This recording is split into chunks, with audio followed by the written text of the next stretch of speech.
એક નાનકડો છોકરો એના દાદીમાને મળવા ગયો. હજુ માંડ 2 દિવસથી એ જોરદારના તાવમાંથી ઊભો થયો હતો. નિશાળે નહીં જઈ શકવાના લીધે હોમવર્ક પણ ખાસું ભેગું થઈ ગયું હતું અને મમ્મી પપ્પાઓ પણ આર્થિક સંકડામણના કારણે ચિંતામાં રહેતા હતા.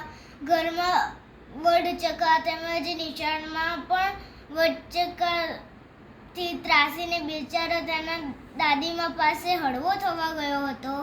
દાદીમા એ વખતે કેક બનાવતા હતા.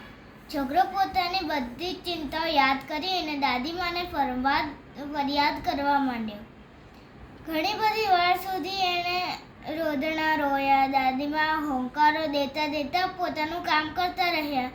બાળકની વાત પૂરી થઈ એટલે એમણે પૂછ્યું, બેટા તું ભૂખ્યો તો હોઈશ જ, કંઈ ખાવું છે? કેક બનતા તો હજુ થોડીક વાર લાગશે. હવે દાદીમા બહારથી આવું પૂછે તો દુનિયામાં કયો પૌત્ર ના પાડે? આમે કેકની મીઠી સોડમ તો શરૂ થઈ જ ગઈ હતી. બાળકે હા પાડી. દાદીમાએ એક વાડકીમાં ઘઉંનો કાચો લોટ ભરીને બાળક પાસે મૂક્યો. લે ખા. બાળકને નવાઈ લાગી. દાદીમા લોટ તો કંઈ ખવાતો હશે, એ તો કેવો ભંગાર લાગે, એમ તો આપી લે. આ વખતે દાદીમાએ એક વાડકીમાં ખાવાનું તેલ ભરી આપ્યું. બાળકથી હસી પડાયું. એને થયું કે દાદીમા મજાક કરી રહ્યા છે. એણે ના પાડી તો તને ભાવશે જ. આ વખતે દાદીમાએ એને કાચા ઈંડા તોડીને આપ્યા. બાળકને થયું કે નક્કી દાદીમા તેને ચીડવી રહ્યા છે. એના મોઢા પર ગુસ્સાનો ભાવ આવી ગયો તેમજ અણગમાનો ભાવ આવી ગયો. એ બોલ્યો, આવું બધું તો કંઈ ભાવતું હશે? તમે પણ ખરા છો દાદીમા, આ બધી વસ્તુઓ તો ગળે જ ના ઉતરે.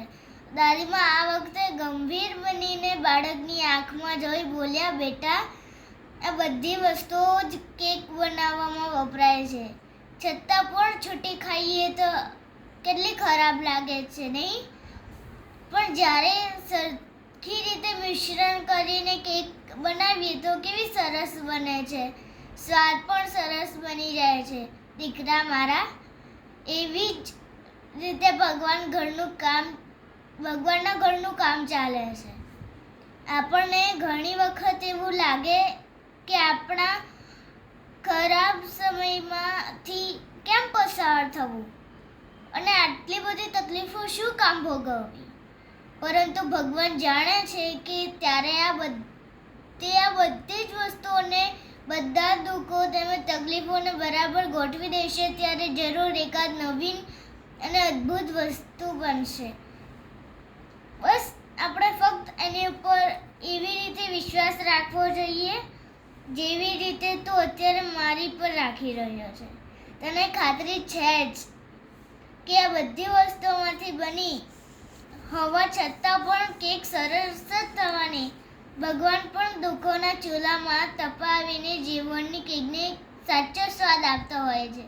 અને દીકરા, બરાબર તપે નહીં તો કેકનો સરસ સ્વાદ કેવી રીતે આવે? બાળક અપલક નેત્રે દાદીમા સામે જોઈ રહ્યો.